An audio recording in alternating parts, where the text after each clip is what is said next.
أعوذ بالله من الشيطان الرجيم بسم الله الرحمن الرحيم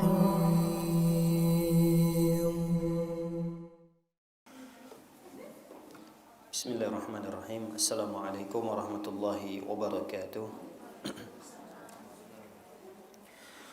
Alhamdulillahi ala ihsani wa syukru lahu ala taufiqihi wa amtinani wa asyhadu an la ilaha illallah wahdahu la syarika la ta'ziman li sya'nihi wa asyhadu anna Muhammadan 'abduhu wa rasuluhu ad-da'i ila ridwanihi sallallahu sallam wa baraka alaihi wa ala alihi wa ashabihi wa ikhwanihi.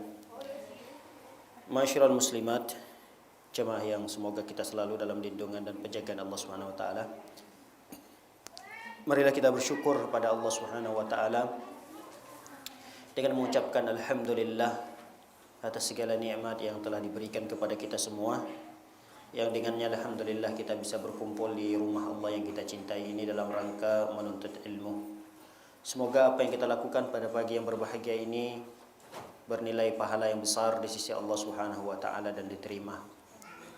Salawat beserta salam tak lupa pula kita hadiahkan untuk Nabi kita tercinta Nabi Muhammad sallallahu alaihi wasallam.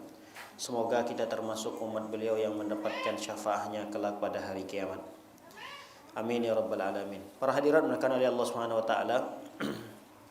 Kita akan membahas satu tema yang penting kiranya untuk kita ketahui, yaitu wanita di bulan Ramadan. Yang pertama yang ingin kami sampaikan bahwa di bulan Ramadan wanita diwajibkan untuk berpuasa. Hal ini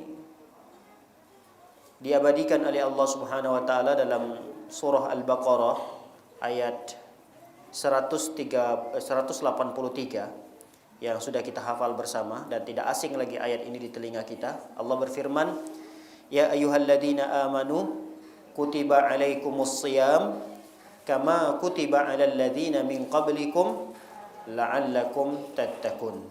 Wahai orang-orang yang beriman.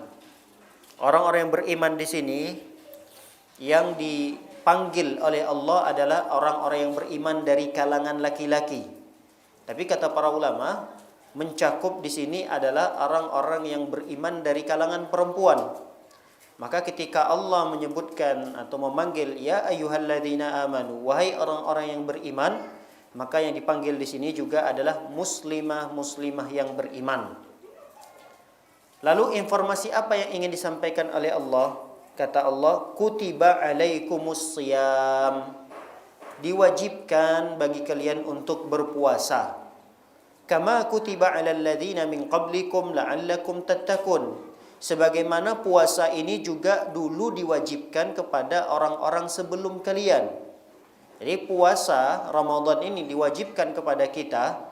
Ternyata puasa ini juga dulu pernah diwajibkan kepada umat-umat sebelum kita. Apa tujuannya?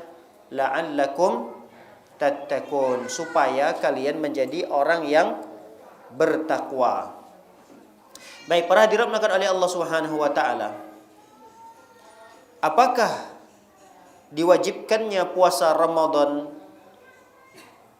dengan menetapkan bagaimana cara kita mengetahui atau seperti apa kita menetapkan bulan Ramadan itu? Nah, di sini dijelaskan oleh para ulama ada dua cara. Jadi boleh menggunakan salah satu dari dua cara ini. Dan tidak ada cara yang ketiga dalam penetapan bulan Ramadan. Yang pertama, bulan Ramadan itu ditetapkan dengan ru'yatul hilal. Apa ru'yatul hilal? Melihat hilal, melihat bulan sabit. Jadi ada istilah ru'yatul hilal, dan ini biasa dilakukan oleh pemerintah kita. Nanti di setiap titik diletakkan ada titik-titik khusus yang di sana ada tim yang diutus oleh pemerintah untuk meneropong hilal. Lalu kemudian dilaporkan, hasil laporan itu akan diumumkan di sidang isbat. Nah, itu ada contohnya dari Nabi Shallallahu alaihi wasallam. Dan itu dikelola oleh pemerintah kita. Ini cara yang pertama. Cara yang kedua, kata para ulama, dengan menyempurnakan bulan Sya'ban menjadi 30. Jika hilal tidak terlihat, maka kita gunakan cara penetapan bulan Ramadan yang kedua, yaitu dengan menyempurnakan bulan Sya'ban menjadi 30 hari. Sebagaimana hadis Nabi SAW mengatakan, "Asy-syahru tis'un wa isyruna lailatan." Jadi dalam sebulan itu ada 29 malam. Fala tasumu hatta tarawhu. Jangan kalian puasa Ramadan sampai kalian melihat hilal tersebut. Fa in ghumma 'alaikum fa akmilul iddah salasin. Tapi kalau kalian tidak mampu melihat hilal karena mendung misalnya, tidak tampak hilal tersebut, maka sempurnakanlah bulan Sya'ban menjadi 30 hari. Nah, ini dua cara dalam penentuan satu Ramadan. Pertama dengan ru'yatul hilal, dengan melihat hilal. Jika hilal tidak tampak di tanggal 29 Sya'ban itu, maka sempurnakan bulan Sya'bannya menjadi 30 hari. Baik para hadirin dimuliakan oleh Allah Subhanahu wa taala. Kita berpindah kepada poin yang berikutnya. Kapan perempuan-perempuan atau wanita-wanita itu boleh berbuka di bulan Ramadan? Boleh berbuka di sini maksudnya boleh mereka tidak berpuasa. Perempuan seperti apa saja yang diberikan keringanan untuk tidak berpuasa? Yang pertama, seorang wanita yang sedang sakit. Ini yang pertama. Jadi wanita yang sedang sakit di bulan Ramadan, maka boleh bagi mereka untuk tidak berpuasa. Tapi sakit apa dulu? Dilihat juga sakitnya. Jangan karena sakit panuan. Tahu panuan? Sakit kulit. Ada sakit kulit gatal-gatal. Ditanya, ibu kenapa enggak puasa? Iya, saya sedang panuan, sakit. Bukan itu maksud sakitnya di sini. Jadi sakitnya di sini yang dimaksud adalah sakit yang apabila dia berpuasa maka akan terhambat kesehatannya. Jadi akan tertunda kesehatannya. Kenapa? Karena dia sedang sakit, butuh minum obat. Nah, kalau dia tidak minum obat hari itu, nanti kesehatannya semakin melambat. Artinya kesembuhannya tertunda. Nah, sakit yang seperti inilah yang dimaksud boleh bagi seorang wanita itu tidak berpuasa. Bahkan bisa sampai haram hukumnya seorang wanita itu berpuasa, haram hukumnya seorang wanita itu berpuasa jika dengan dia berpuasa akan membinasakannya. Bisa jadi sudah dinasehati oleh dokter ahli, Bu, untuk bulan ini jangan dipaksakan dulu berpuasa ya, karena ibu ada penyakit ini A, B, dan C. Lalu dia tidak percaya, dia tetap berpuasa. Dengan berpuasanya itu mencelakakan dirinya sendiri. Bahkan bisa sampai terancam wafat dia gara-gara puasanya. Maka apa yang dia lakukan dari puasanya tadi, hukumnya haram. Bisa dipahami? Ya, ini poin yang pertama. Wanita boleh tidak berpuasa jika mereka sedang sakit. Yang kedua, wanita itu boleh tidak berpuasa jika mereka sedang melakukan safar. Jika mereka sedang melakukan safar. Bepergian, apakah itu mudik, apakah itu karena silaturahmi, ada urusan pekerjaan sehingga menjadikan dia safar, bepergian yang menempuh jarak kurang lebih 85 km, minimal 80 km, apalagi lebih dari 85 km, maka dia sudah dikatakan safar. Nah, wanita yang melakukan perjalanan safar boleh bagi mereka untuk tidak berpuasa. Kalau ada pertanyaan, Ustaz, mana yang lebih afdol? Berpuasa atau tidak berpuasa bagi perempuan yang sedang safar? Mana yang lebih afdol? Kita tadi kan sudah menjelaskan nih masalahnya boleh atau tidak bolehnya. Jawabannya apa? Boleh atau tidak perempuan yang sedang safar tidak berpuasa? Boleh. Sekarang muncul pertanyaan berikutnya, mana yang lebih afdol? Lebih afdal berpuasa atau tidak berpuasa? Hah? Gimana Ibu?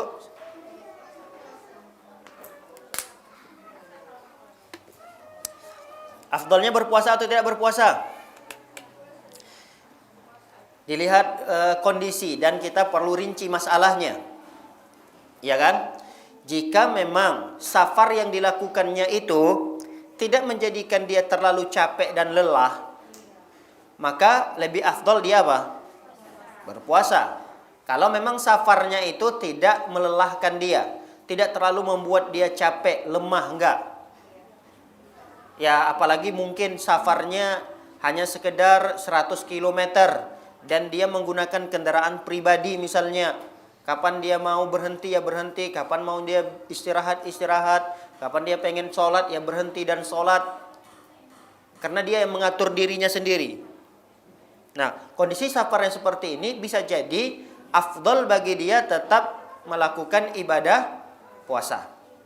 Tapi kalau dia pada posisi yang safarnya itu menjadikan dia lelah, capek tatkala dia memaksakan diri berpuasa, sehingga ada kewajiban-kewajiban yang lain terlalaikan gara-gara puasa yang dia lakukan, memaksakan diri puasa sampai mau ruku, mau sujud tidak bangun lagi, nggak bisa bangun, Allahu Akbar, saking lemahnya tubuh dia karena memaksakan diri berpuasa dalam kondisi safar tadi, sholatnya tidak maksimal.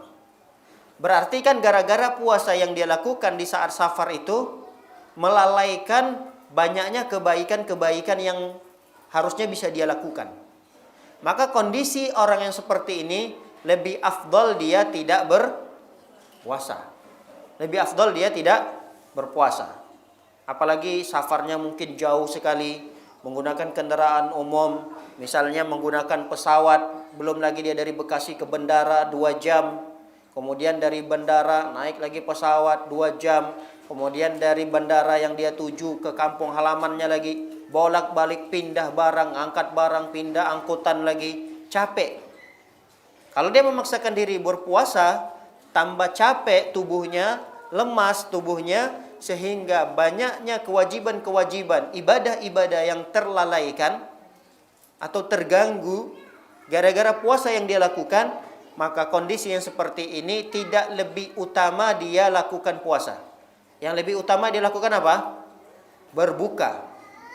Lebih utama dia berbuka. Kenapa?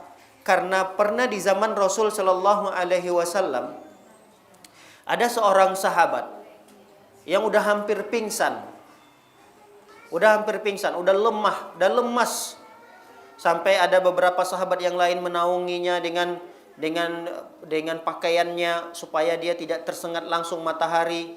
Dalam kondisi dia sudah tergeletak. Lalu dilihat oleh Rasul Shallallahu Alaihi Wasallam. Kata Rasulullah, ini kenapa ini? Ini sahabat kenapa? Dijawab oleh para sahabat, dia puasa ya Rasulullah. Kata Rasulullah, laisa minal bir as-saumu fi safar. Tidaklah dikatakan dia melakukan suatu kebaikan tatkala dia berpuasa saat safar.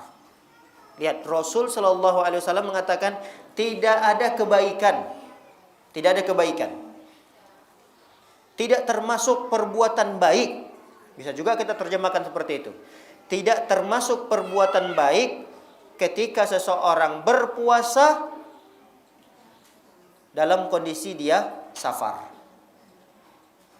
Bahkan dalam hadis yang lain Rasul Shallallahu Alaihi Wasallam mengancam mereka-mereka yang terlalu memaksakan diri untuk berpuasa sampai dia pingsan, bangun lagi, pingsan, jatuh lagi, kemudian bangun lagi, tetap dalam kondisi dia bertahan agar dia berpuasa di saat safarnya, maka kata Rasul Shallallahu Alaihi Wasallam mengatakan, ulaikal usah.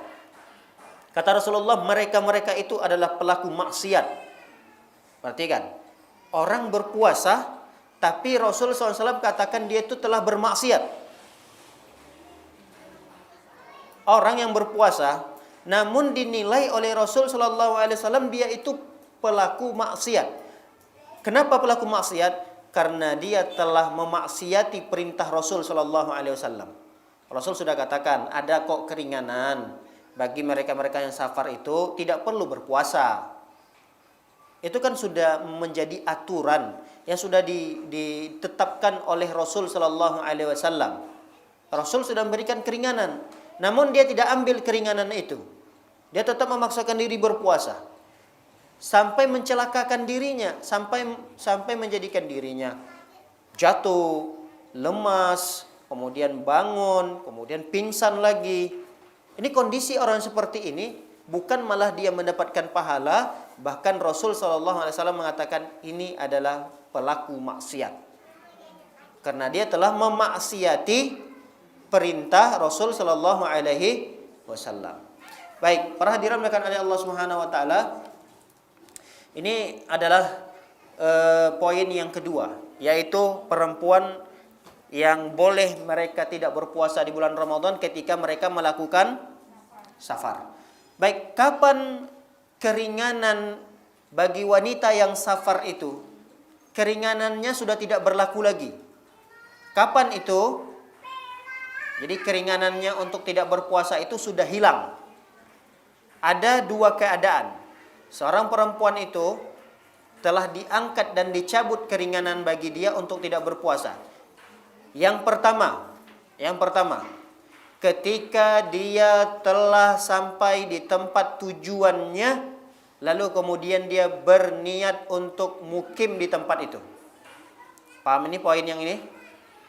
Paham atau belum? Kapan seseorang itu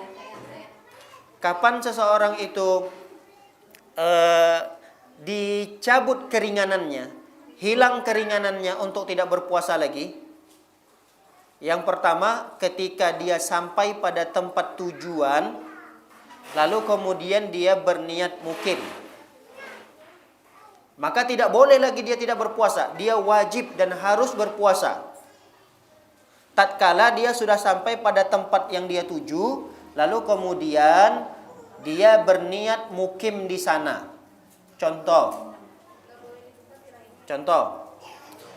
ada seorang perempuan atau wanita yang dia mungkin bersafar dengan mahramnya, dengan suaminya, dengan anak laki-lakinya. Pergilah misalnya safar ke Jogja. Sampai dia ke Jogja, pada tempat yang dia tuju, rencananya dia di sana akan menetap 1 minggu. Paham nih? Rencana dia menetap 1 minggu. Ketika dia sampai pagi di Jogja itu, lalu kemudian dia berniat, saya mukim saja sini. Saya berniat menjadi orang yang mukim, orang yang tinggal di sana. Nah, ketika sudah ada niat dia ingin menjadi orang yang mukim di sana, maka wajib bagi dia besok untuk berpuasa. Bisa dipahami kasusnya? Jadi tidak ada lagi kata, aduh besok saya kan masih musafir. Saya besok nggak berpuasa deh. Boleh saya masih tidak berpuasa. Sudah tidak boleh lagi. Keringanannya sudah diangkat. Kenapa? Karena dia sudah berniat untuk menjadi masyarakat yang tinggal di sana. Disebut dengan mukim. Dia sudah berniat mukim di sana. Kalau dia sudah berniat mukim, dia sudah tidak lagi dikatakan musafir. Kalau dia sudah tidak dikatakan musafir lagi, berarti keringanannya untuk tidak berpuasa sudah tidak berlaku. Dia wajib untuk berpuasa sebagaimana masyarakat yang tinggal di sana. Ini yang pertama. Yang kedua, kapan seseorang yang musafir itu diangkat keringanannya untuk tidak berpuasa? Ketika dia sudah sampai ke tempat yang ke kampung halamannya, tempat dia berdomisili di mana? Misalnya tempat dia berdomisili di Bekasi. Dia sampai dari safar dari Jogja tadi pulang ke Bekasi, sampainya jam 11 malam. Sampai di Bekasi jam berapa? 11 malam. Besok boleh nggak dia tidak berpuasa? Boleh nggak besoknya dia tidak berpuasa? Nggak boleh. Kenapa tidak boleh? Karena dia sudah sampai pada tempat di mana dia bermukim. Di Bekasi. Dia sudah sampai Bekasi. Jadi nggak ada lagi keringanan bagi dia untuk tidak berpuasa. Waduh, saya besok nggak berpuasa. Kenapa nggak berpuasa, Ibu? Karena kemarin saya masih safar. Kemarin yang safar. Sekarang kan sudah tidak safar lagi. Ibu sudah tidak safar lagi. Ibu sudah sampai pada kampung halamannya. Ibu sudah sampai di tempat di mana ibu berdomisili. Mana tempat domisili ibunya? Di Bekasi. Sampai di malam hari, berarti besoknya sahur kemudian lanjutkan puasanya. Nggak boleh lanjutkan lagi keringanan. Oh, masih ada keringanan? Nggak ada lagi keringanan itu. Baik. Yang ketiga, wanita yang ketiga yang boleh bagi mereka untuk tidak berpuasa di bulan Ramadan. Siapa mereka? Wanita yang sampai pada usia tua. Wanita tua. Wanita tua ini wanita yang sudah tidak mampu lagi berpuasa. Dia kalau berpuasa nggak kuat, udah nggak kuat. Dipaksakan pun berpuasa, itu akan membahayakan dirinya. Maka ketika pada kondisi seperti ini, maka wanita tersebut boleh bagi dia tidak berpuasa di bulan Ramadan. Cuma bedanya dengan kasus pertama dan yang kedua tadi, dia wajib menggantinya, mengqadha. Kalau ada orang yang sakit, misalnya ada ibu-ibu yang sakit, dia tidak berpuasa di bulan Ramadan, maka ada kewajiban bagi dia untuk mengqadhanya. Kapan? Ketika dia sudah sembuh dari sakitnya. Begitu juga dengan ibu-ibu yang sedang musafir tadi. Dia boleh tidak berpuasa tatkala dia sedang safar, tapi nanti dia ganti di hari yang lain. Kalau yang ketiga ini, wanita yang tua, boleh bagi mereka tidak berpuasa di bulan Ramadan, dan tidak harus bagi mereka untuk menggantinya di hari yang lain. Nggak perlu dia harus mengqadhanya. Tapi apa yang harus dia lakukan? Membayar fidyah. Cukup membayar fidyah. Bayar fidyah itu seperti apa? Ada dua cara yang dijelaskan oleh para ulama. Bayar fidyah itu boleh dengan makanan yang siap saji, boleh juga membayar fidyah itu dengan makanan pokok yang masih mentah. Ibu-ibu kalau makanan pokoknya di rumah apa? Beras. Berarti yang dikeluarkan adalah beras. Berapa kadarnya? Kadarnya sekitar 1,5 kilo. Untuk amannya 1,5 kilo. Ya 1,2 juga ada cukup sih. 1,2 kilo itu sudah cukup. Tapi untuk lebih amannya kita siapkan 1,5. Berarti 1,5 kilo. Cukup sampai di situ? Kata para ulama, belum cukup. Siapkan juga lauk pauknya. Kasih juga telurnya. Jadi dalam 1,5 kilo itu kira-kira berapa telurnya? Telurnya taruh 3. Kemudian apalagi? Ya indomie atau apalah yang bisa ditaruh di situ. Sehingga kalau dia masak beras, dia nggak makan nasi doang. Kan nggak ada orang makan nasi doang kan ya? Ya harus ada juga lauknya. Entahkah itu ikan yang kita beli ikan juga, atau telur. Ustadz kalau yang kayak gini-gini agak ribet. Ya sudah, kalau ribet, pilih cara yang kedua. Cara yang kedua itu memberikan makan kepada orang miskin dalam bentuk makanan yang siap saji. Yang siap saji itu tinggal dimakan doang. Tinggal dimakan doang. Sekarang kan sudah banyak sekali rumah makan ya. Kita tinggal beli di rumah makan Padang misalnya. Rumah makan Padang sudah disiapkan, kita beli 1 bungkus yang biasanya kita makan dalam sehari itu berapa sih? Ya mungkin ada yang harganya 20.000, ada yang 25.000. Maka beli itu, porsi itu, 1 porsi itu lalu kita berikan kepada 1 orang miskin. Kalau misalnya ibu yang tua tadi, ibu yang sampai pada usia tua tadi, dia selama 1 bulan Ramadan itu tidak berpuasa 30 hari. Tinggal kita belikan 30 bungkus nasi. Kita belikan 30 bungkus nasi, lalu kita berikan kepada 30 orang miskin. Ustaz, boleh dicicil nggak? Boleh. Untuk memberikan keringanan, supaya nggak terasa mengeluarkan uangnya, ya udah 1 hari yang ditinggalkan, langsung kita beli 1 bungkus. Kita berikan kepada orang miskin. Besok nggak berpuasa lagi. Misalnya siapa? Ibu kita. Orang tua kita misalnya, ibu kita yang sudah tua, kita belikan lagi, hari kedua dia tidak berpuasa, kita belikan lagi 1 bungkus nasi. 1 bungkus nasi itu kita berikan lagi kepada orang miskin. Terus begitu, sehingga tidak terlalu terasa kita mengeluarkan uangnya. 1 hari yang ditinggalkan kita ganti dengan membayar fidyah, beli 1 bungkus misalnya nasi padang, lalu kita berikan kepada orang miskin. Boleh juga sekaligus, boleh nanti di akhir Ramadan. Sebaiknya membayar fidyah itu di bulan Ramadannya. Di bulan Ramadannya, di akhir Ramadan. Tapi jangan membayar fidyah, jangan bayar fidyah pada hari yang belum ibu kita itu masuk padanya. Misalnya, ini baru Ramadan yang kelima. Ramadan kelima. Kita sebagai anaknya terlalu semangat, lalu kemudian kita langsung bayar fidyah ibu kita untuk 1 bulan. Jangan. Yang wajib bagi kita untuk kita bayarkan fidyah ibu kita itu hanya sampai hari kelima saja. Paham ini?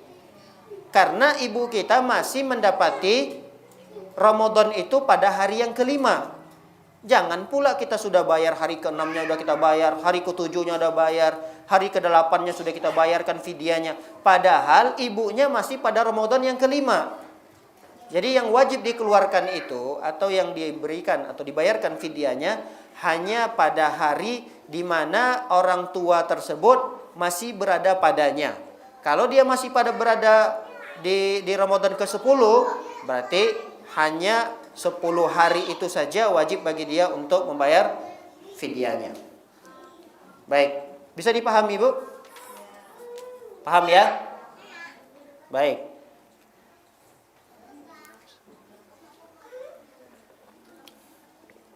Siapa lagi bagi wanita yang boleh bagi mereka untuk tidak berpuasa? Siapa lagi? Ya, wanita hamil. Wanita hamil dan biasanya 1 paket itu. Dan wanita yang menyusui. Jadi wanita yang sedang hamil, ini berarti yang keempat. Yang kelimanya adalah wanita yang menyusui. Wanita yang sedang hamil di bulan Ramadan atau wanita yang sedang menyusui bayinya di bulan Ramadan, maka ada keringanan bagi mereka untuk tidak berpuasa. Ada keringanan bagi mereka untuk tidak berpuasa. Namun, yang menjadi permasalahan di tengah-tengah para ulama adalah apa yang wajib bagi mereka. Apakah wajib bagi mereka untuk mengqadha atau wajib bagi mereka untuk membayar fidyah saja atau kedua-duanya? Qadha dan bayar fidyah. Mana yang lebih kuat nih pendapatnya? Ibu yang hamil atau ibu yang menyusui ketika dia tidak puasa di bulan Ramadan, dia wajib mengqadha saja atau dia wajib membayar fidyah saja atau bayar dua-duanya, qadha dan bayar fidyah?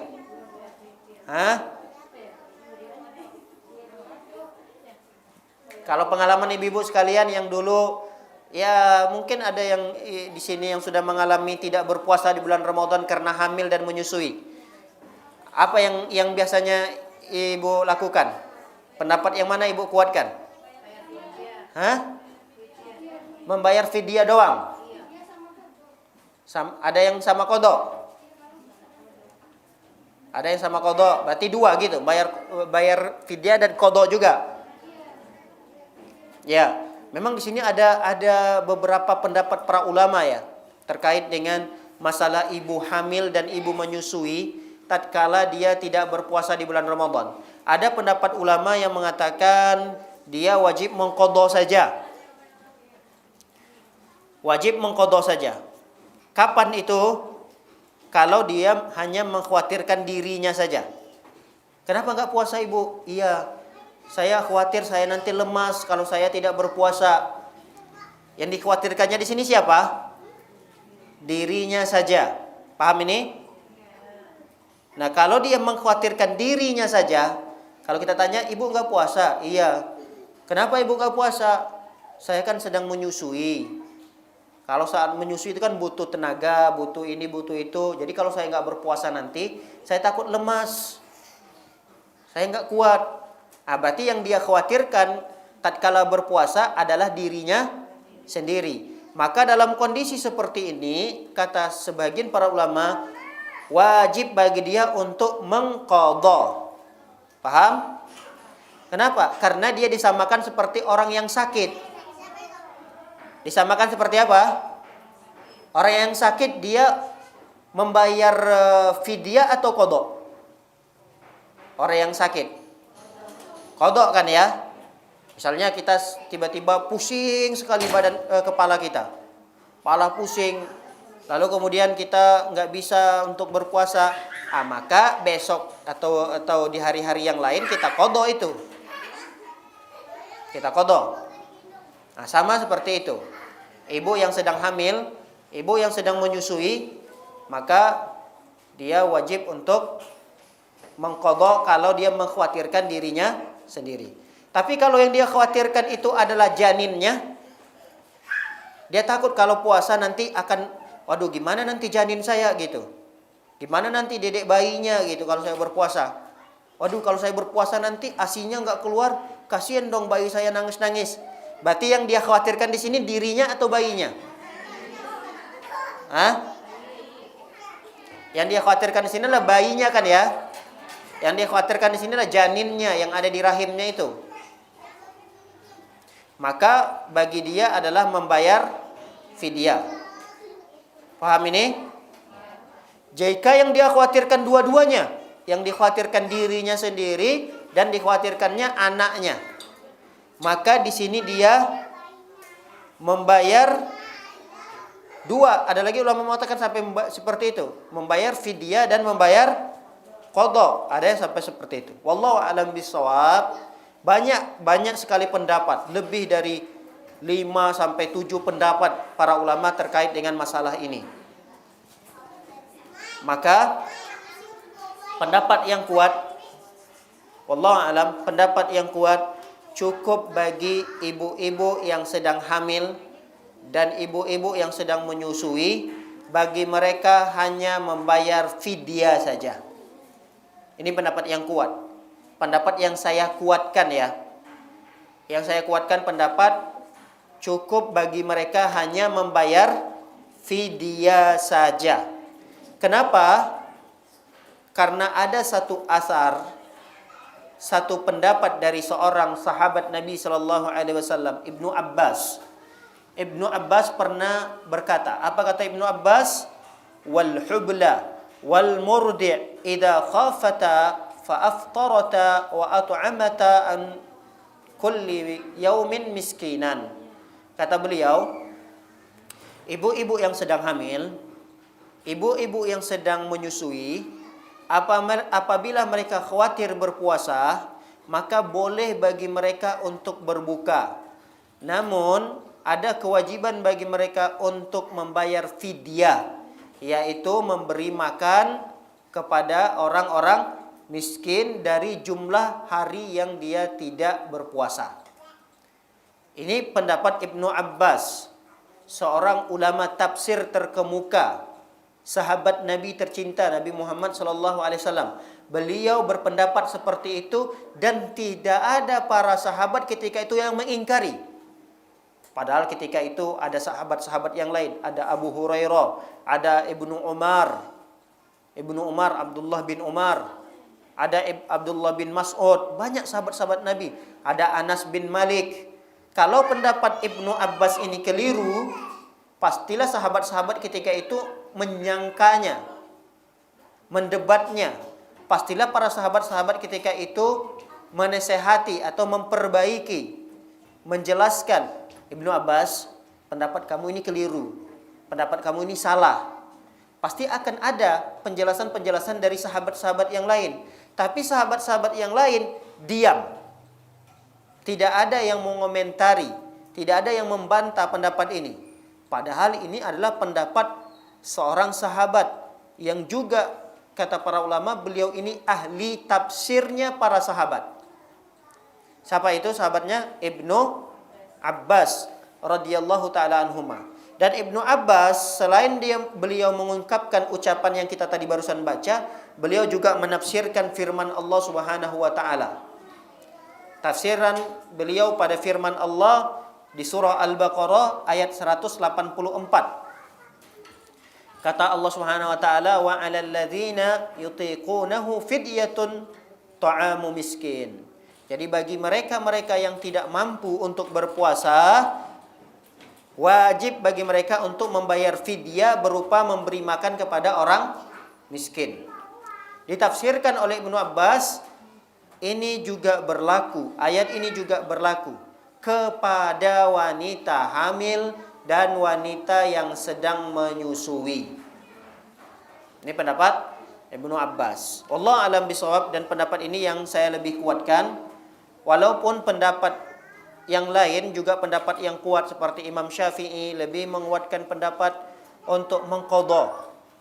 Jadi bagi ibu-ibu sekalian yang mengambil pendapat saya mengqadha aja deh, ya silahkan, tidak ada masalah, boleh.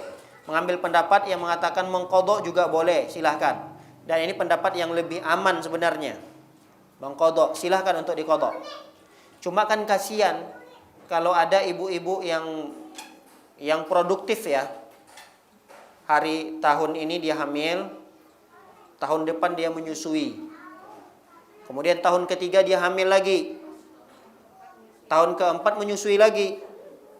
Tahun kelima dia hamil lagi, anak ketiga.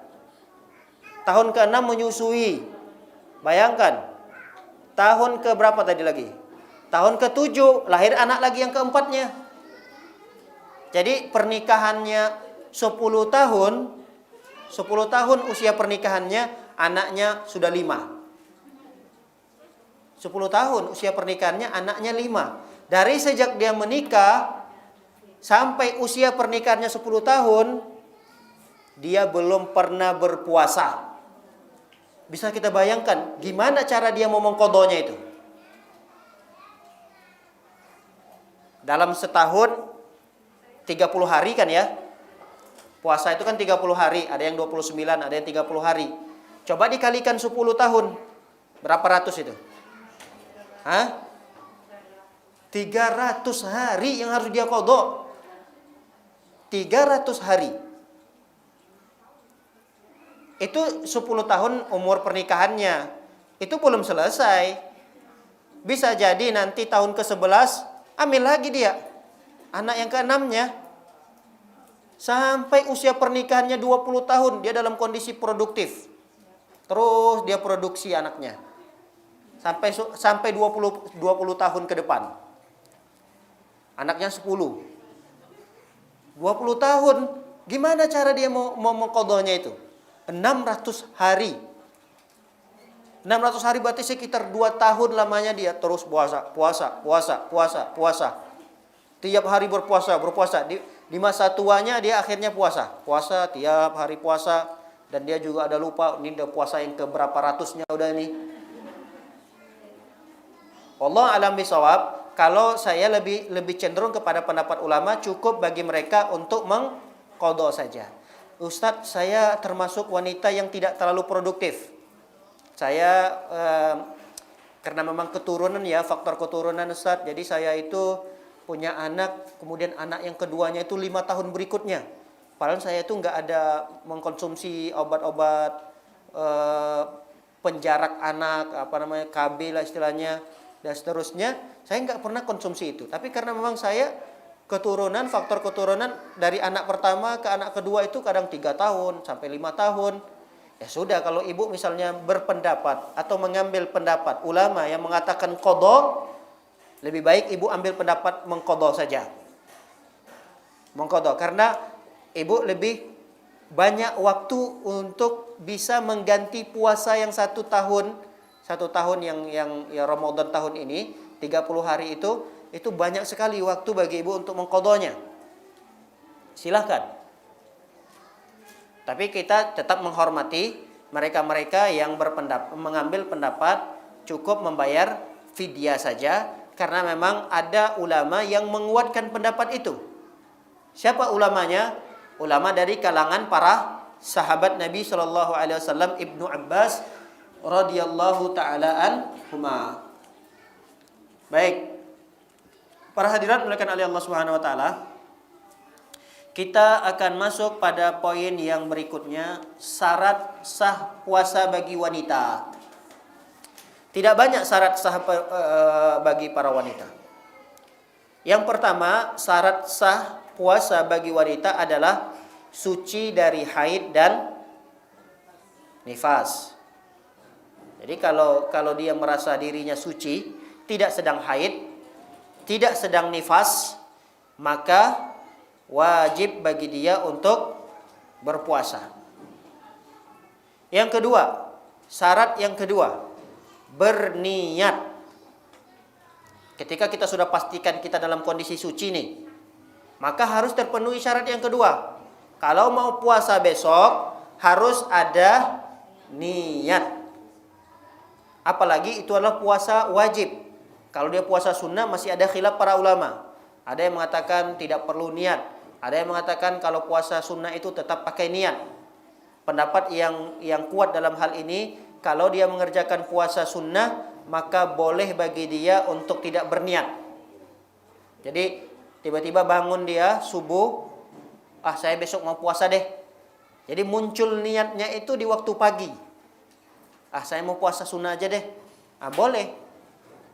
Karena itu pernah terjadi pada zaman Nabi SAW. Ketika Nabi bertanya kepada istrinya, kita makan apa pagi ini? Ada makanan apa pagi ini? Dijawab, enggak ada ya Rasulullah. Kata Rasulullah SAW, ya sudah kalau begitu saya puasa. Puasa Nabi SAW. Tapi kalau puasa Ramadan, tidak boleh, tidak ada niat. Harus ada niat bagi seseorang yang ingin berpuasa untuk esok harinya.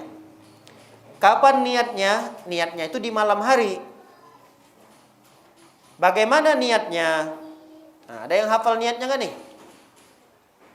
Ada yang hafal niat puasa nggak? Nawaitu sauma ghadin.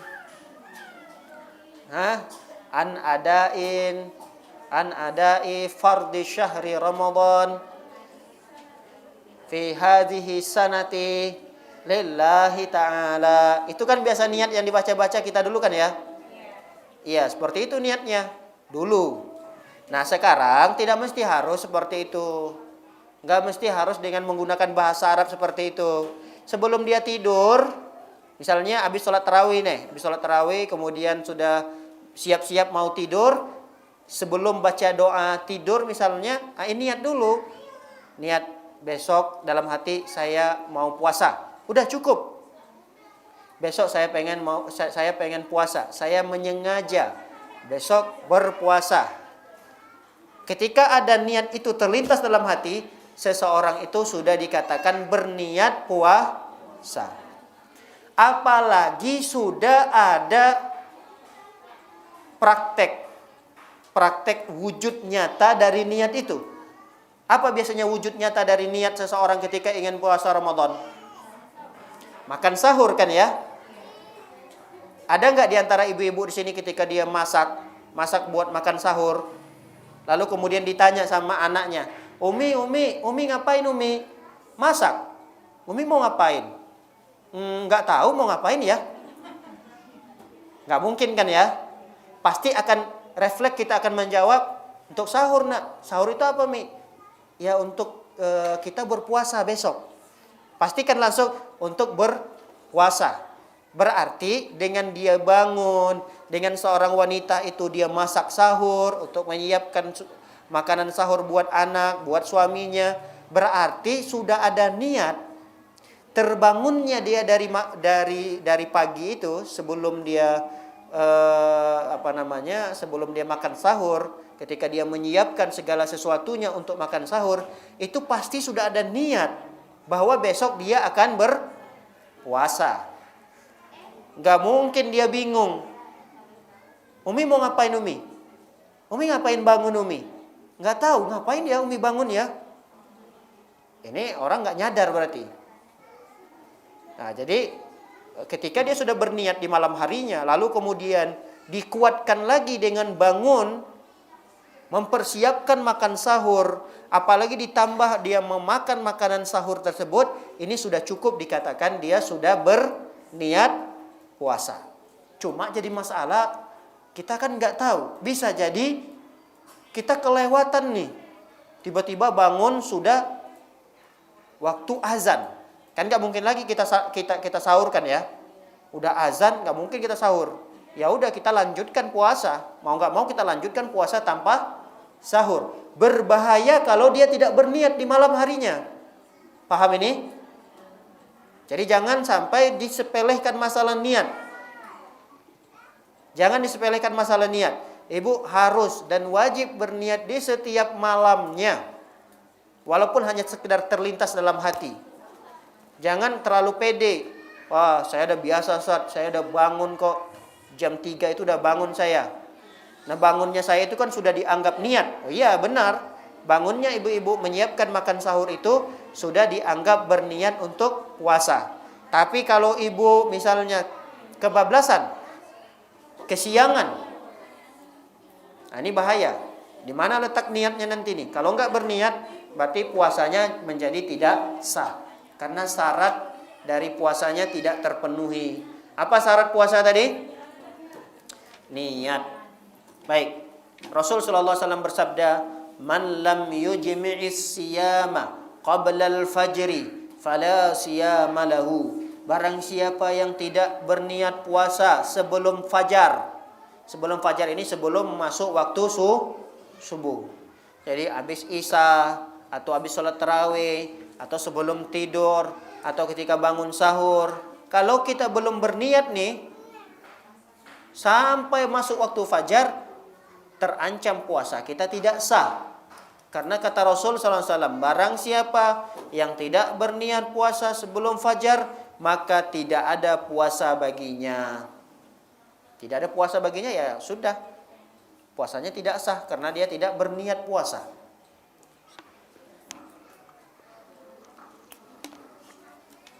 Baik, kita lanjutkan rukun puasa. Rukun puasa. Ada yang tahu rukun puasa? Apa itu rukun puasa? Kayaknya puasa tiap tahun deh kita nih. Ayo. Hah? Niat tadi syarat. Niat tadi syarat. Suci dari haid dan nifas bagi wanita itu syarat. Niat yang kedua syarat. Nah, sekarang rukun. Kita akan bahas rukun. Apa itu rukun puasa? Rukun puasa itu enggak banyak.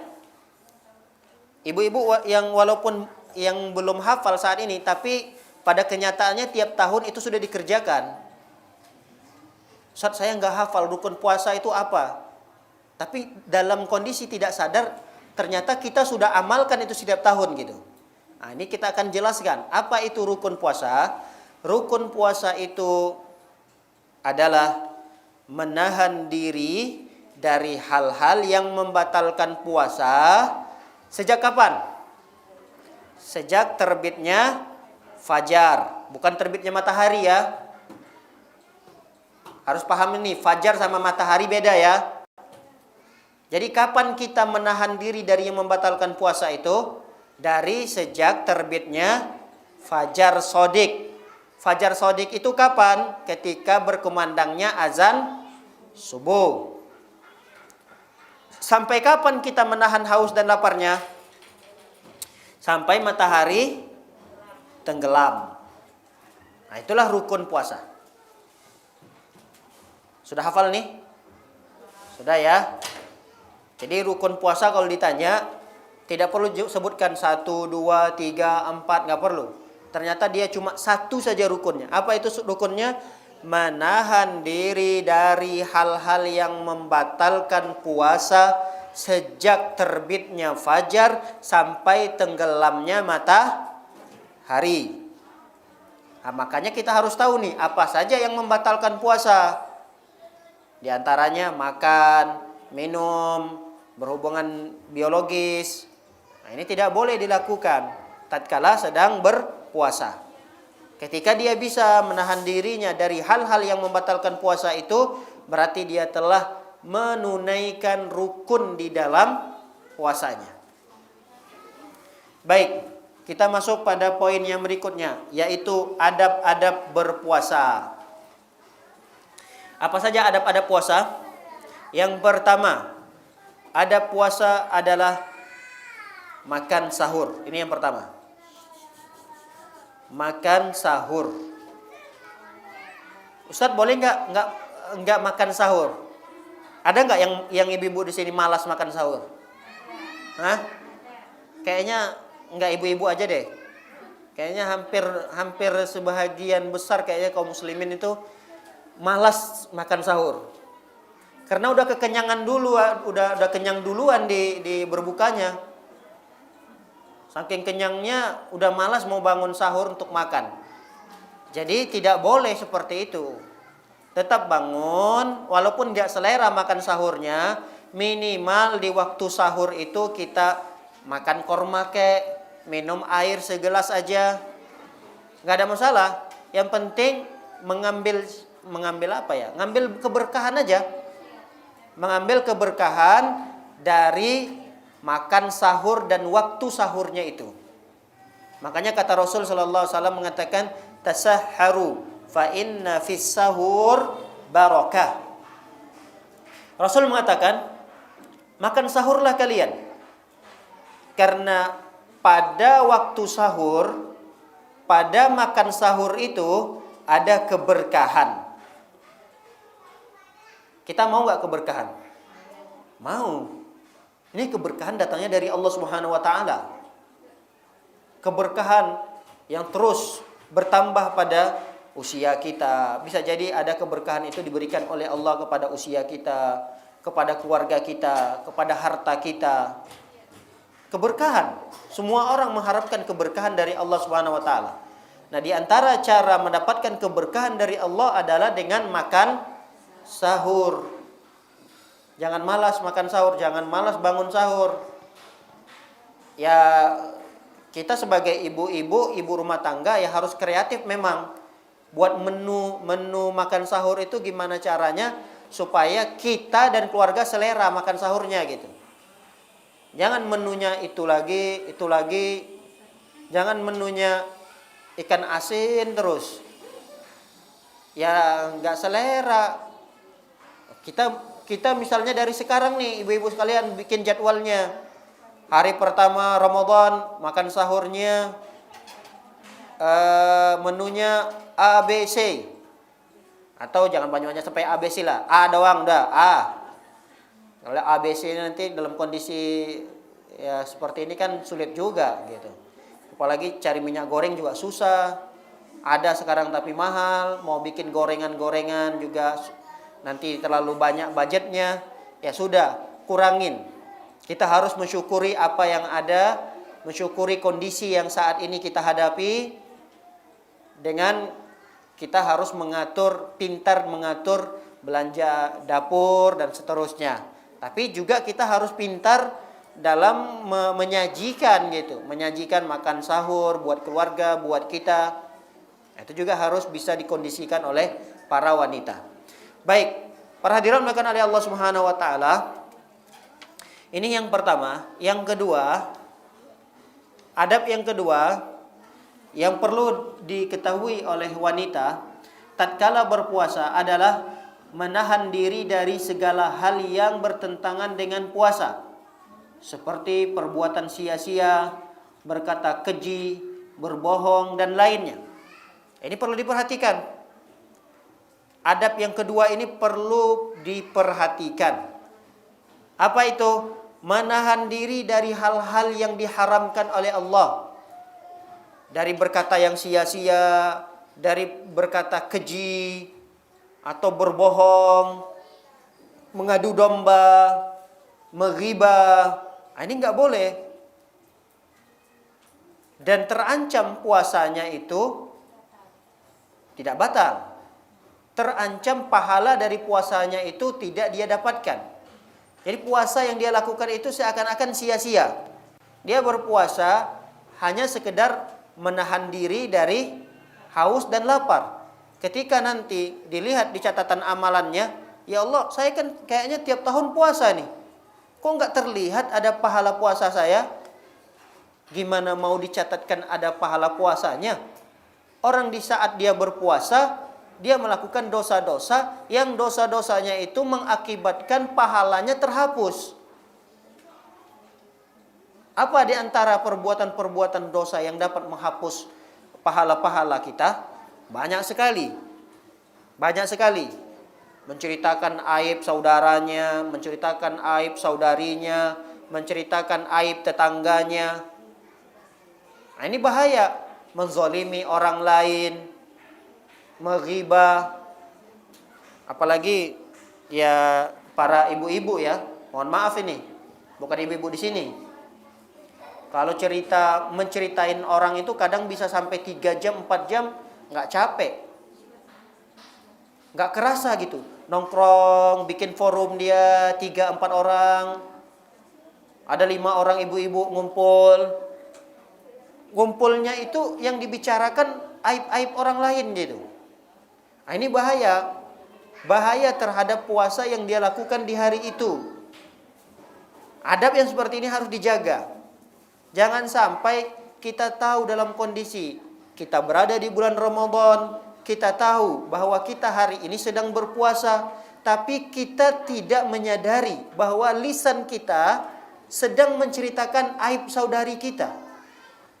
Ini harus diperhatikan ibu-ibu sekalian. Kalau kita masuk pada forum, kita ngobrol nih sama ibu-ibu yang lain, yang kita tahu ternyata yang diceritakan di sana adalah aib-aib saudarinya, udah kita tinggalkan forum itu. Atau kita sudahi. Ibu-ibu, udah, jangan cerita kayak gitu-gitu. Aduh, kita sedang puasa, nggak boleh. Sedang tidak puasa saja tidak boleh menceritakan orang lain, apalagi kita sedang ibadah. Kita sedang ibadah, sedang puasa. Jadi nasehatin temannya, kasihan kan kalau kita punya saudara, ya teman yang tatkala itu sedang menceritakan aib saudarinya, lalu kita ada di sana, kita malah diam doang, bengong doang di situ. Dan kita yang ada di situ pun bisa jadi akan mendapatkan bagian daripada dosa. Ustaz, tapi saya nggak ada ngomong, saya nggak ngomong, saya cuma dengerin doang. Ibu, dengan ibu ada di sana, dengan ibu ikut di sana, dengan ibu mendengarkannya saja, itu berarti ibu sudah terlibat. Kalau ibu sudah terlibat dalam perbuatan dosa, menghibah tetangga, menghibah saudarinya, berarti ibu juga mendapatkan bagian daripada dosanya. Makanya kalau ibu ada di kumpulan ibu-ibu tersebut, ibu harus pergi. Kalau nggak berani ngomong, udah, nggak boleh. Udah, kita ngobrol yang lain. Masa ngobrol kayak gitu-gituan? Kan kita sedang puasa. Harus ada yang berani seperti itu. Jangan, Ustaz, nggak enak saya. Nanti saya dikirain orang yang terlalu alim lah. Saya ini orang dikirain nanti sok suci lah. Ya sudah, kalau kita nggak berani menasihati mereka, langsung izin, balik kanan, tinggalkan forum itu, karena forum-forum yang seperti itu akan menghilangkan pahala puasa yang telah kita lakukan di saat itu. Baik, Rasul sallallahu alaihi wasallam bersabda, "Man lam yada' qawla zur wal 'amala bihi falaysa lillahi hajatun fi an yada'a ta'amahu wa syarabahu."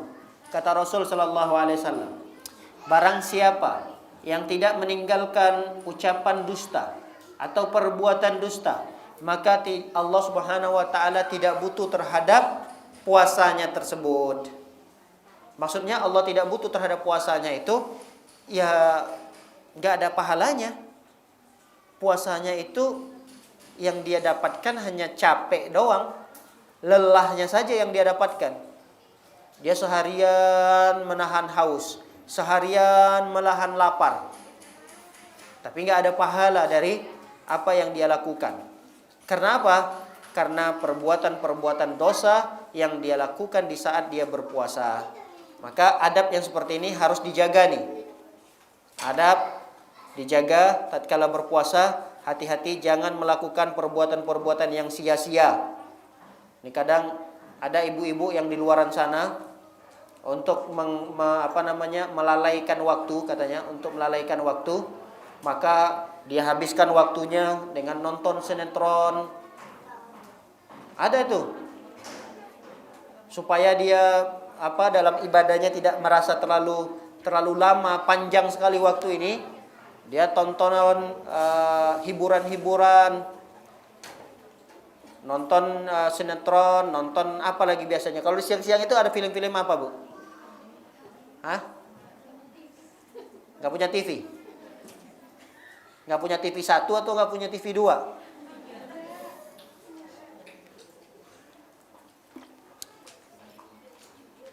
Nah, ini bahaya ini. Itu hal-hal yang sia-sia, jangan. Apalagi ada unsur maksiat di dalam TV itu banyak sekali yang tidak bisa dihindari. Yang kita tonton kadang orang-orang yang menampakkan auratnya. Apalagi yang biasa ditonton oleh ibu-ibu itu adalah apa?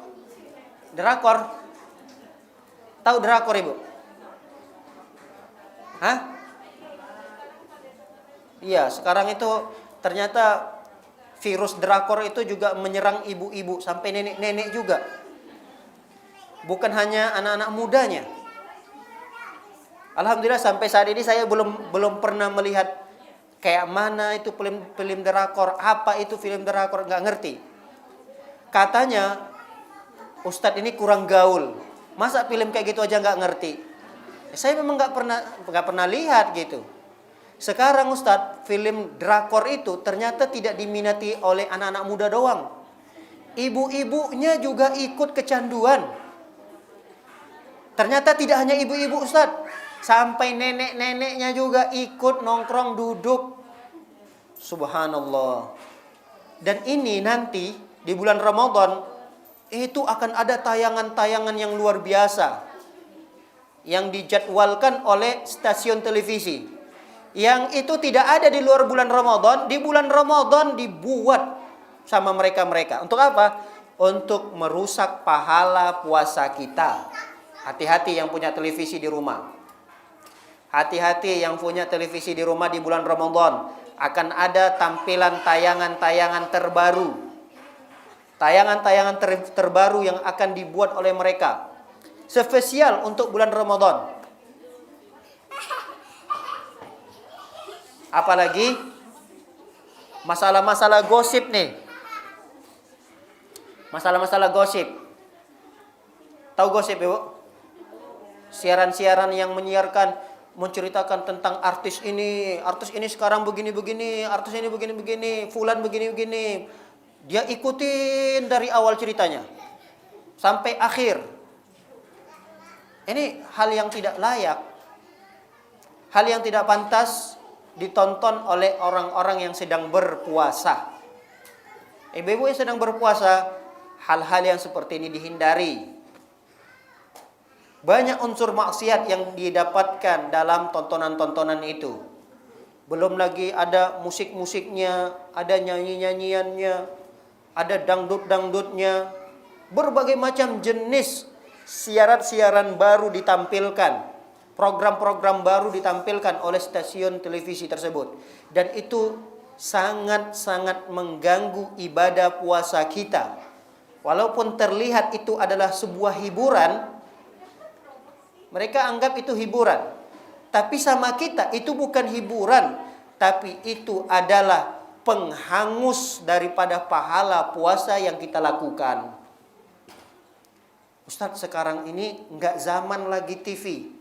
Terus zamannya apa? Zamannya sekarang Ustadz YouTube. YouTube lebih berbahaya lagi. Kalau TV kan kita nggak bisa seenak hati kita milih. Saya pengen siaran ini, nggak bisa kan kalau TV kan ya. Kita kan ngikutin program dari mereka. Ya kalau programnya jam segini ya inilah tayangannya. Kalau YouTube apa kalau YouTube? YouTube itu apa yang kita inginkan bisa keluar. Aduh, saya bosan hari ini, kerjaan rumah udah selesai, nyapu udah selesai, cuci piring udah selesai, cuci pakaian udah selesai, beres semua pekerjaan rumah udah.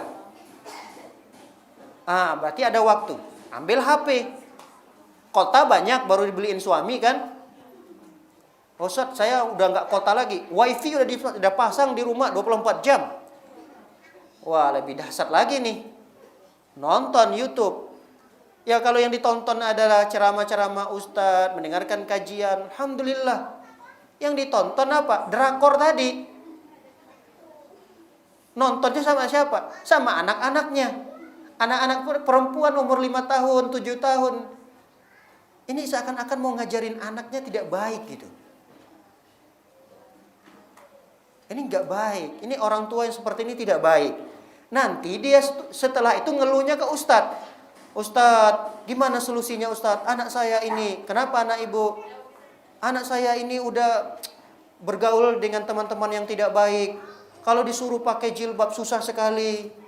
Kalau disuruh ini, suruh itu, nggak mau. Yang dipersulitnya adalah ustadznya. Padahal yang merusak anaknya dia sendiri gitu. Lalu kemudian dia datang ke ustadz minta solusi. Gimana caranya ustadznya mau cari solusi? Orang dia sendiri sebagai orang tua yang menghancurkan anaknya. Anaknya dikasih HP supaya dia lebih tenang nonton sendiri. Anaknya dikasih HP supaya nggak ganggu dia. Anaknya bebas nonton apa aja yang ditonton. Ada film A, film B, film C. Ada tayangan ini, tayangan itu, ditonton sama anak-anaknya. Nggak dikontrol lagi anaknya nonton apa aja. Nah, ini nggak baik. Inilah kesempatan kita di bulan Ramadan ini untuk memperbaiki diri kita. Jangan sampai di luar bulan Ramadan kita sudah rusak, di bulan Ramadan sama rusak juga gitu. Kapan lagi kita mau baiknya gitu? Kalaulah di bulan Ramadan kita masih rusak, kita nunggu bulan apa lagi supaya kita tetap bisa baik gitu.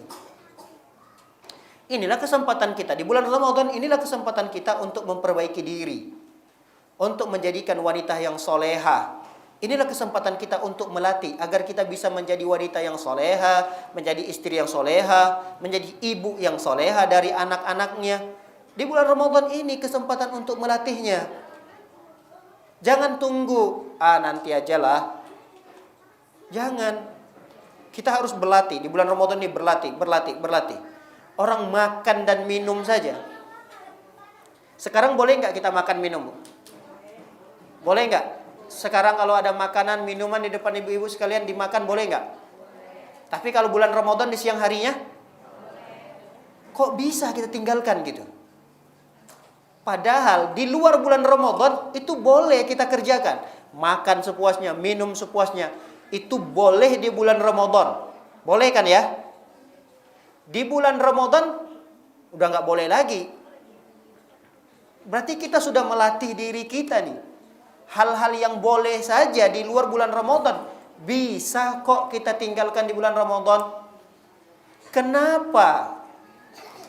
Kenapa di luar bulan Ramadan berdusta haram, membicarakan aib orang disebut dengan ghibah haram. Apalagi menggunjing orang haram, menceritakan aib orang lain haram. Apalagi banyak hal-hal yang diharamkan di luar bulan Ramadan, haram. Kenapa kita tidak bisa tinggalkan ketika kita masuk di bulan Ramadan? Harusnya kita bisa ngambil pelajaran. Oh iya ya, bulan Ramadan ini kan melatih saya untuk meninggalkan perkara-perkara yang haram. Orang di luar bulan Ramadan saya boleh makan, boleh minum, apa saja yang halal boleh saya nikmati. Tapi kalau bulan Ramadan saya bisa tinggalkan. Kok bisa gitu? Maka kita juga harus berusaha meninggalkan perkara-perkara yang haram ini, karena ini adalah perkara yang dapat merusak puasa kita. Baik, para hadirin yang oleh Allah Subhanahu wa taala, berikutnya adab yang perlu kita jaga di bulan Ramadan ini adalah mari kita berusaha untuk menjadi orang yang dermawan. Dermawan sekaligus kita menjaga tadarus kita. Mempelajari Al-Qur'an, memperbanyak baca Qur'an, itu diusahakan di bulan Ramadan ini dijaga. Ustaz, kalau wanita yang sedang haid boleh enggak dia membaca Al-Quran? Boleh tidak, Bu? Membaca Al-Quran ibu yang sedang haid atau nifas. Pendapat yang kuat boleh. Pendapat yang kuat bahwa wanita yang haid, wanita yang nifas, dia boleh membaca Al-Quran. Boleh. Namun hati-hati, jika dia menggunakan mushaf, usahakan untuk tidak menyentuhnya langsung. Yang dilarang itu adalah menyentuh langsung mushaf. Apa itu mushaf? Mushaf itu adalah Al-Quran murni. Murni Al-Quran, tidak ada terjemahannya. Pernah lihat Al-Quran murni tanpa ada terjemahannya? Jadi dari lembaran pertama sampai terakhir itu dia memang ayat Al-Quran gitu. Ada kan ya mushaf seperti itu? Nah, itu yang tidak boleh disentuh langsung oleh kulit kita yang sedang haid. Jadi usahakan pakai alas kalau dia punya mushaf. Tapi kalau dia punya Al-Quran terjemahan, maka sebagian ulama mengatakan boleh kalau yang disentuh itu adalah terjemahannya. Kan biasanya kan yang teks Arabnya itu kan ada di tengah-tengah kan ya. Yang terjemahannya ada di samping kiri, ada yang samping kanannya, ada yang di bawah. Nah, yang dia pegang, yang dia sentuh ketika membuka halamannya itu adalah terjemahannya, langsung menyentuh kulitnya, ini tidak ada masalah. Tapi kalau dia mushaf, maka jangan disentuh langsung oleh kulit, tapi digunakan alas. Apakah itu sarung tangan, apakah itu kain, ada alasnya. Namun tidak terlarang bagi mereka untuk membaca Al-Quran, terutama di bulan Ramadan ini. Kita harus targetkan di bulan Ramadan ini minimal 1 kali khatam misalnya. Minimal 1 kali khatam. Lebih daripada itu alhamdulillah, lebih baik lagi. Ada yang 1 Ramadan misalnya dia khatam 2 kali, ada yang 3 kali khatamnya, ada yang 4 kali. Dan ini sangat bagus sekali kalau kita punya program dan punya azam, tekad untuk menyelesaikan, mengkhatamkan bacaan Al-Quran di bulan Ramadan. Ini adalah perkara yang sangat bagus sekali. Kenapa? Karena sudah dicontohkan oleh orang-orang soleh kita terdahulu. Imam Syafi'i itu dalam sebulan beliau mengkhatamkan Al-Quran sebanyak 60 kali. 60 kali itu sedikit apa banyak? Sebulan baca Al-Quran khatam sebanyak 60 kali. Hah? Sehari berapa kali berarti? 2 juz. Sehari 2 juz dihabiskan untuk baca Qurannya. Itu kalau kita. Sehari 2 juz juga aduh empot-empotan saat. Kadang kita udah ngutang di hari kelima itu udah ngutang 3 juz, 4 juz, udah nggak terkejar. Kalau kita kan gitu istilahnya. Aduh targetnya nih hari ini, udahlah besok aja deh. Kadang kita itu, kesalahan kita ini begitu. Kesalahan kita ini suka mengundur-ngundurkan, suka ngutang. Budaya kita suka ngutang. Jadi hari ini harusnya dia punya jadwal, harus selesai 1 juz. Dibacanya hari ini setengah juz. Nanti dia mau bayar itu besok. Besok deh. Besok saya mau baca 1 juz setengah. Ternyata dia dapat juga cuma setengah juz besoknya. Akhirnya apa? Dia ngutang untuk besoknya 2 juz. Numpuk. Di hari ke-10, harusnya di hari ke-10 itu targetnya 10 juz, hari 10, dia baru dapat 5 juz. Berarti hutangnya berapa lagi nih? 5 juz. Makanya kita harus punya komitmen, harus istiqomah. Kalau kita mau selesaikan sehari itu 1 juz, ya kita harus selesaikan, jangan ditunda-tunda. Kita nggak usahlah seperti ulama-ulama terdahulu. Ulama-ulama kita terdahulu itu, subhanallah, dalam sehari, bayangkan, dalam sehari kok bisa menyelesaikan 2 kali khatam Al-Quran. Gimana itu caranya? Kita sehari 2 juz doang, Masya Allah, kayaknya pengen nambah waktu lagi.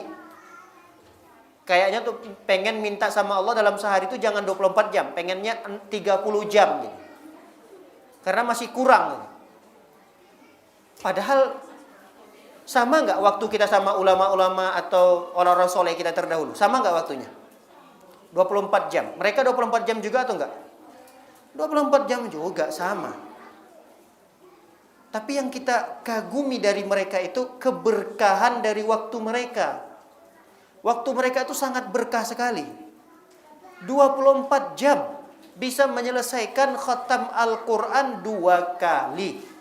1 kali di malam hari khatamnya, 1 kali di siang hari khatamnya. Itu kan luar biasa sekali. Baik, para hadirin oleh Allah Subhanahu wa taala, masih banyak poin-poin yang sebenarnya ingin kita sampaikan. Tapi karena waktu yang membatasi kita cukupkan dengan beberapa adab lagi. Kita bahas secara cepat. Yang berikutnya, adab yang berikutnya adalah menyegerakan berbuka ketika matahari telah terbenam. Ini juga adab. Termasuk adab adalah menyegerakan berbuka. Jangan diundur-undur. Kalau sudah masuk waktu berbuka, jangan sok-sok paten, sok-sok hebat. Ustaz, saya masih bisa 1 jam ke depan lagi untuk tidak makan dan minum. Jangan. Kalau udah masuk waktu berbuka, terdengar azan maghrib, langsung berbuka. Jangan ditunda. Berikutnya, perbanyak doa ketika berbuka. Perbanyak doa ketika berpuasa. Ini adab yang sangat diperhatikan oleh para ulama. Perbanyak doa. Apalagi dalam kondisi kita yang sulit seperti ini. Kita tidak bisa bayangkan lagi anak cucu kita ke depan. Kondisi kita aja saat ini udah empot-empotan. Kita hidup di zaman sekarang ini serba sulit, serba susah. Kita sudah bisa bayangkan gimana nanti anak cucu kita ke depan. Gimana lagi kondisi yang mereka akan hadapi. Fitnah begitu besar. Maka doakan. Banyak berdoa. Minta kepada Allah Subhanahu wa taala agar anak kita, cucu kita akan mendapatkan masa-masa yang lebih baik lagi daripada kita.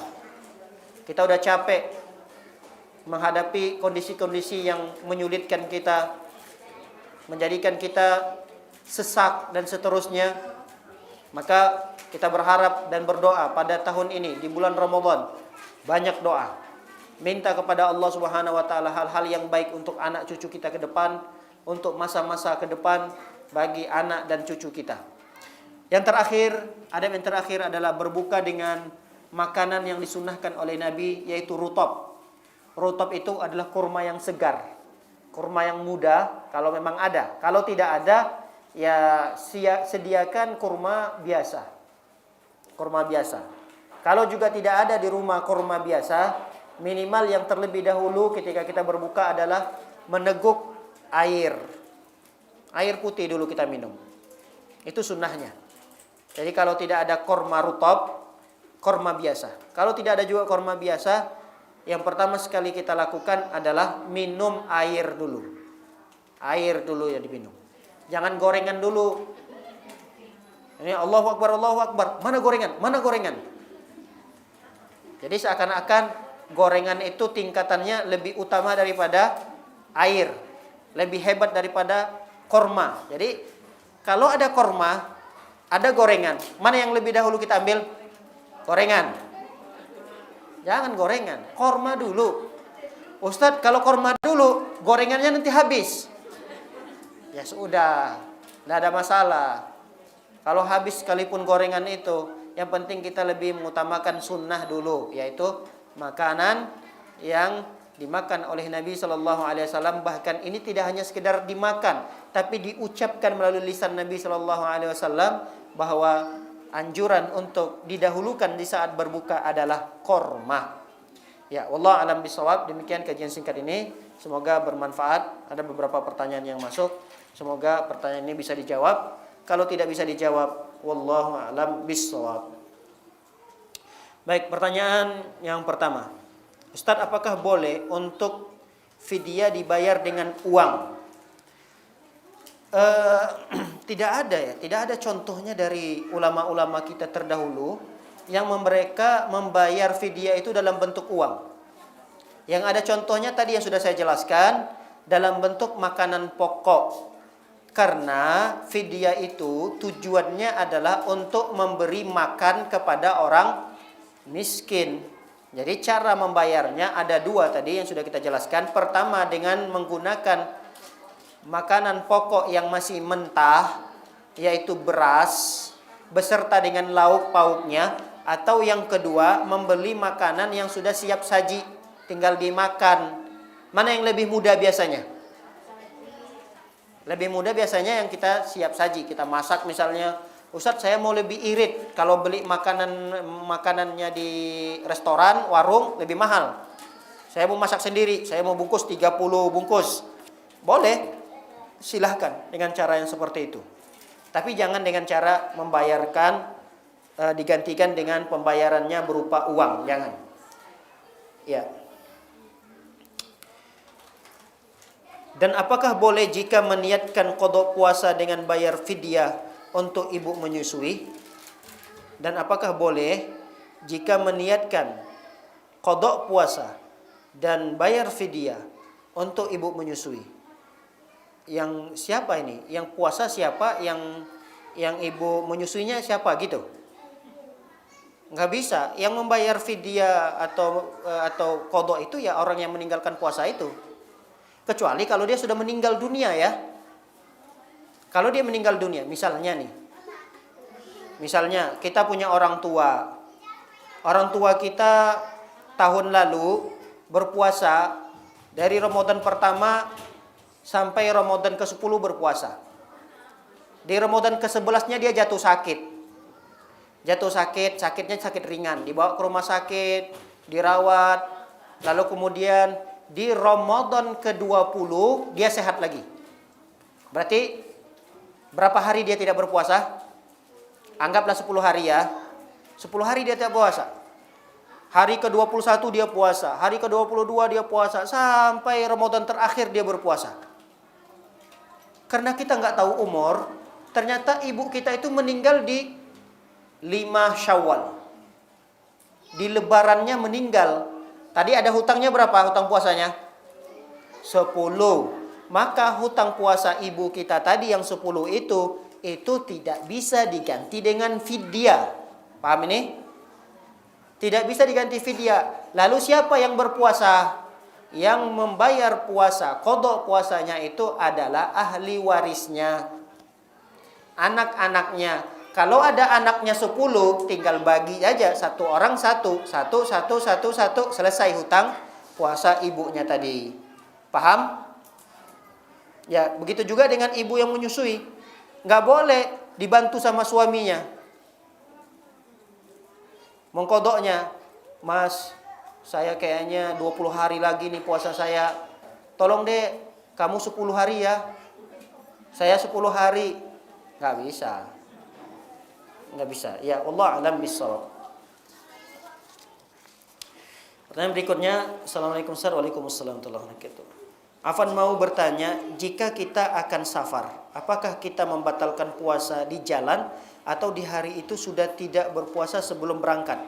Ya, batalkan puasanya kalau kita sudah keluar dari kampung halaman kita ya. Kampung halaman kita misalnya di mana? Di Bekasi ini. Kalau keluar Bekasi biasanya kemana? Tujuannya misal ke Jogja, berarti Kerawang ya. Kerawang udah bukan Bekasi kan ya? Hah? Kerawang kan udah bukan Bekasi. Kalau Cikarang masih Bekasi. Nah, dia membatalkan puasanya itu ketika dia sudah keluar dari kota dia. Jangan dia di rumah sudah tidak berpuasa. Paham ini? Ini keliru. Ada yang keliru memang prakteknya. Ketika ditanya, ibu kenapa nggak puasa? Kok nggak puasa? Saya mau safar Ustaz. Loh, kan mau safar. Ibu itu belum safar. Dikatakan safar itu kalau ibu sudah keluar dari kota ibu. Paham? Nah, ini harus dipaham nih. Paham atau tidak nih? Paham ya? Jangan batalkan dulu puasanya ketika dia masih berada di rumah. Udah itu enak-enaknya lagi dia makan di hadapan orang yang sedang puasa. Dengan lahapnya dia sarapan, cup minum dia. Di depannya ada ustadz yang sedang puasa. Ditanya, ngapain kok nggak puasa? Mau safar ustadz. Ini keliru. Emang kita bisa menjanjikan bahwa kita akan safar di hari itu? Ada yang bisa memastikan? Jangankan di hari itu, 5 menit ke depan kita tidak tahu apakah kita jadi safar atau tidak. Iya atau tidak? 5 menit ke depan nih. Apalagi sejam 2 jam sebelum safar. Apalagi sehari 2 hari sebelum safar. 5 menit ke depan bisa jadi tiket sudah dibeli, apa semua sudah dipersiapkan, lalu diumumkan oleh pemerintah bahwa ada kecelakaan di rel sana, kemudian begini-begini, sehingga keberangkatan yang jam ini ditunda esok harinya. Bisa atau tidak seperti itu? Bisa saja. Dia sudah kadung tidak puasa dulu. Berdosa atau tidak nih? Berdosa. Makanya kalau membatalkan puasa karena safar itu, ingat, karena safarnya, bukan karena mau safar. Harus dipahami. Baik, kalau sudah paham, alhamdulillah. Ya, pertanyaan berikutnya. Banyak juga sih pertanyaannya nih. Ini mau baca semua, sabar nggak dibacain semua nih? Atau cukup 2 pertanyaan aja? Lanjut aja. Baik, assalamualaikum Ustadz, apakah boleh setelah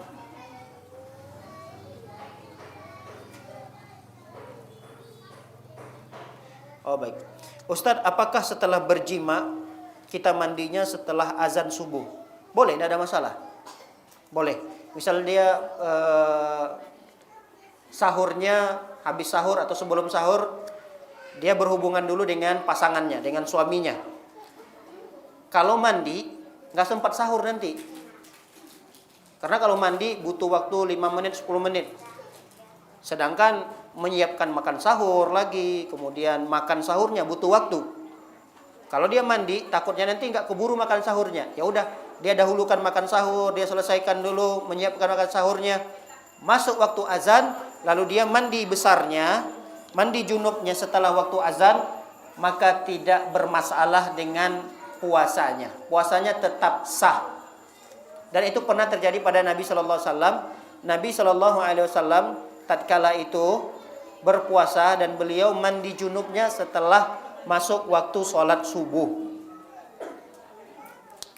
Baik, pertanyaan berikutnya. Ustaz, apakah tanda-tanda amal ibadah kita diterima atau tidak diterima oleh Allah? Apa tanda-tanda amalan ibadah kita itu diterima atau tidak diterimanya? Di antara tanda-tandanya adalah ketika kita dimudahkan untuk beramal soleh berikutnya. Jadi kalau kita pengen tahu amalan soleh kita diterima atau tidaknya, coba kita lihat pada diri kita. Apakah kita dimudahkan oleh Allah untuk melakukan amal soleh berikutnya? Contoh, di bulan Ramadan ini, kita banyak beramal di bulan Ramadan ini. Coba kita lihat nanti di bulan Syawal. Apakah di bulan Syawal itu kita masih beribadah pada Allah? Ustaz, alhamdulillah masih beribadah walaupun agak menurun. Biasanya kan menurun kan ya. Yang tadinya baca Al-Qurannya semangat, bulan Syawal itu baca Quran juga, cuma udah tinggal 1 halaman. Yang tadinya 1 hari 1 juz, di bulan Syawal turun jadi 1 halaman. Ya, tidak ada masalah, yang penting dia tetap beramal. Yang bahayanya itu adalah ketika dia sudah mati-matian beramal di bulan Ramadan, di bulan Syawal dia pensiun. Merasa cukup dengan amalan yang dia sudah kerjakan di bulan Ramadan. Ini tanda bahwa amalan di bulan Ramadannya tidak diterima oleh Allah. Paham itu? Maka dijaga amalan, ibu-ibu sekalian. Harus istiqomah. Dijaga amalan. Jangan merasa sudah cukup bulan Ramadan, seakan-akan tabungan pahalanya udah banyak, lalu kemudian bisa menutupi di bulan-bulan yang lain kalau tidak beribadah. Nah, itu pemahaman yang keliru dan salah sekali. Baik, pertanyaan berikutnya. Ustadz, tadarus di bulan Ramadan itu lebih utama membaca yang banyak atau sedikit, tapi kita baca dengan terjemahannya? Wallah alam bisawab, pendapat yang kuat dalam masalah ini, di bulan Ramadan khususnya kita perbanyak saja bacaan. Perbanyak bacaan. Nanti di luar bulan Ramadan baru kemudian kita baca, pahami dengan membaca terjemahannya. Baca 1 ayat, baca terjemahannya. Baca 1 ayat, baca terjemahannya. Jadi bulan Ramadan itu yang kita kejar adalah membacanya yang diperbanyak. Baca, terus baca. Nah, nanti kalau mau mentadabburinya, silahkan di luar-luar bulan Ramadan, boleh insyaallah. Itu yang lebih utama, yang saya lebih pilih pendapat tersebut.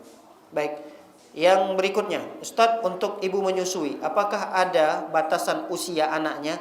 Misalnya anaknya sudah usia 20 bulan, apakah masih mendapat keringanan boleh tidak berpuasa? Kalau anaknya sudah 20 bulan, dia melihat anak itu tidak terlalu bergantung dengan ASI lagi, bisa digantikan dengan makanan-makanan yang lain, maka sebaiknya dia berpuasa. Karena umur 20 bulan itu kan dia sudah tidak bergantung sekali kan ya dengan ASI kan ya. Sudah bisa dibantu dengan makanan-makanan yang lain. Bisa dibantu dengan susu-susu yang lain. Maka sebaiknya dia berpuasa. Jangan terlalu mengkhawatirkan anaknya tersebut, karena insya Allah masih bisa digantikan dengan makanan atau minuman-minuman yang lainnya.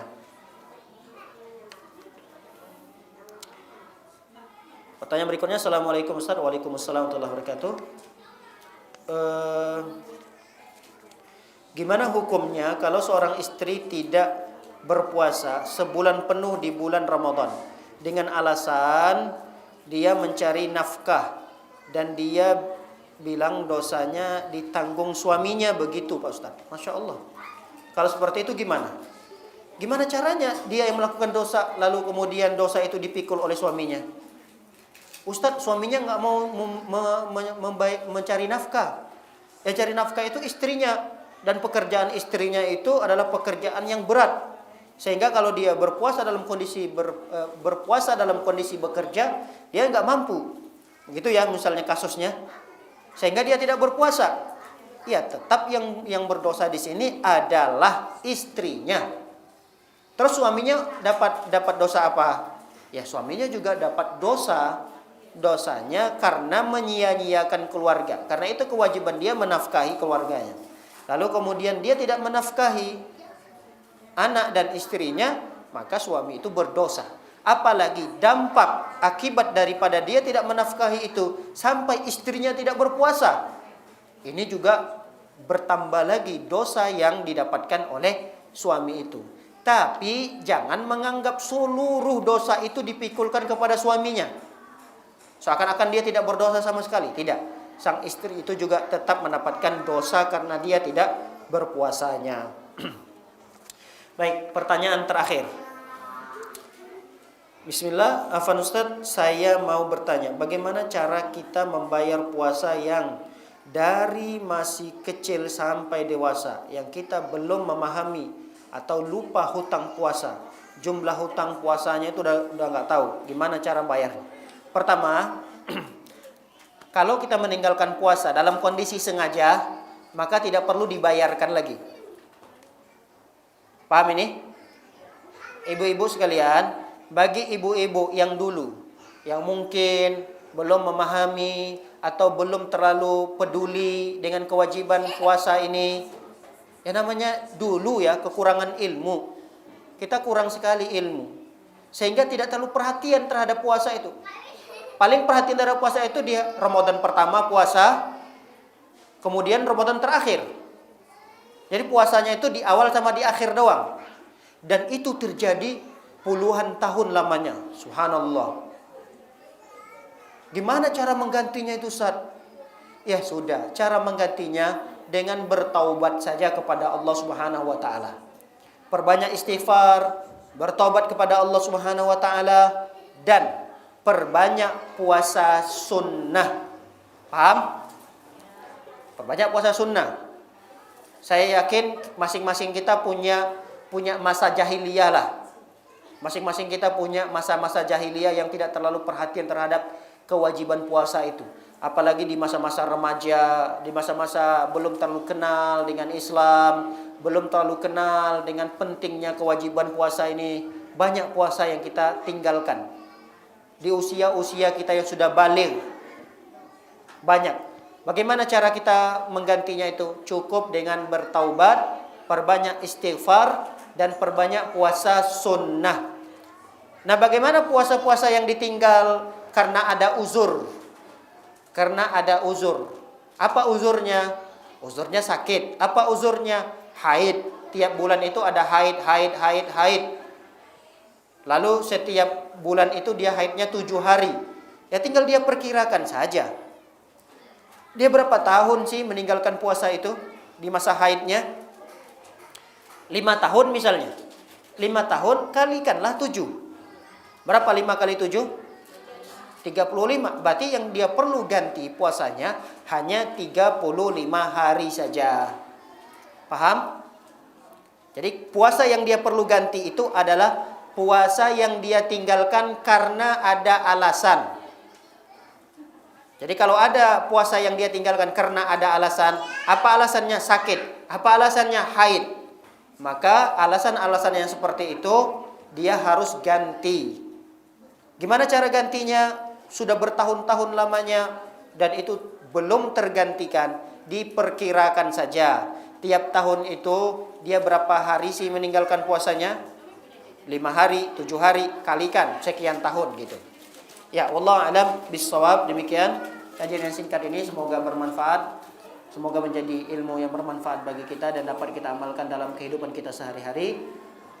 Dan kita berdoa pada Allah Subhanahu wa taala, semoga kita diberikan umur yang panjang, kesehatan, kekuatan oleh Allah Subhanahu wa taala sehingga kita bisa bertemu dengan bulan Ramadan dan dimudahkan untuk melakukan ibadah-ibadah di bulan Ramadan sehingga umur usia yang diberikan oleh Allah kepada kita bisa kita maksimalkan untuk beribadah pada tahun ini. Wassallallahu ala nabiyina Muhammadin wa ala alihi washabbihi wasallam ajma'in. Subhanakallahumma bihamdika asyhadu an la ilaha illa anta astaghfiruka wa atubu ilaik. Assalamualaikum warahmatullahi wabarakatuh.